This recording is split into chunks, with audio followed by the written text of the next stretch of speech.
एक छोटा सा गांव था, नाम था मोहनपुर। उस गांव में एक 200 साल पुराना कुआं था। लोग कहते थे हर रात उस कुएं से एक रोती हुई लड़की की आवाज सुनाई देती है।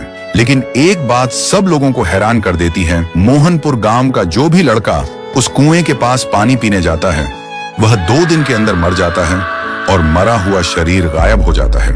और एक दिन इसी गांव में एक शहर से अर्जुन नाम का लड़का आता है।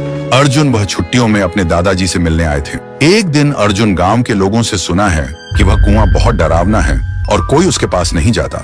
लेकिन अर्जुन सोचते हैं डर सिर्फ अंधविश्वास है और कुछ भी नहीं। एक दिन धूप में जाते हुए अर्जुन को प्यास लगी और बिना किसी से पूछे वो सीधा उस कुएं से पानी पीने चला गया। तब अचानक से एक लड़की का चेहरा सामने आया। अर्जुन डरा हुआ था और तुरंत वहां से भागकर घर पर चला गया। उस रात उसे नींद नहीं आती। हर समय उसे लगता है कोई उसे देख रहा है और कोई बुला रहा है। अब उसे भी डर लगने लगा था। फिर सुबह अर्जुन ने एक बुजुर्ग से पूछा, चाचा ये कुआं इतना डरावना क्यों है? चाचा ने बोला, यह कुआं बहुत पुराना है।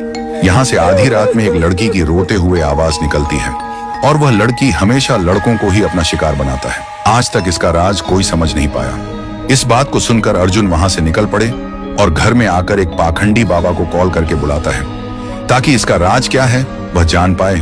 और आखिरी दिन पाखंडी बाबा आता है और गांव के सभी लोग इकट्ठा होता है।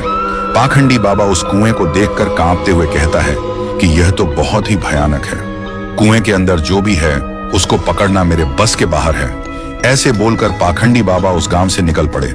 ऐसी स्थिति में गांव वाले का डर और भी बढ़ जाता है। अर्जुन के मन में सवाल उठते हैं कि उस दिन मैंने जो देखा क्या वह मेरा वहम था, और आज तांत्रिक ने क्या देखा जो डर के भाग गया। आखिरी दिन अर्जुन आधी रात में कुएं के पास एक पेड़ के पीछे छुप जाता है। अर्जुन देखा है कि कुएं के अंदर से एक अजीब सा रोने वाला लड़की का आवाज सुनाई देता है और तभी कुएं के अंदर से एक लड़की बाहर निकलती है। थोड़ी देर बाद एक लड़का गाड़ी लेकर गांव से गुजरता है। वह लड़की उसके सामने आ जाती है और लड़की उस लड़के को मार देता है और लड़के का शरीर गायब हो जाता है।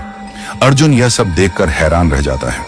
उसके दिमाग में एक ही सवाल घूमता है कि यह लड़की कौन है जो लड़के को ही अपना शिकार बनाते हैं, लड़कियों को क्यों नहीं? तो दोस्तों, अगर आपको जानना है कि उसे कुएं में वह लड़की कौन था और वह सिर्फ लड़कों को ही क्यों अपना शिकार बनाती है तो कमेंट करो, पार्ट 2 चाहिए।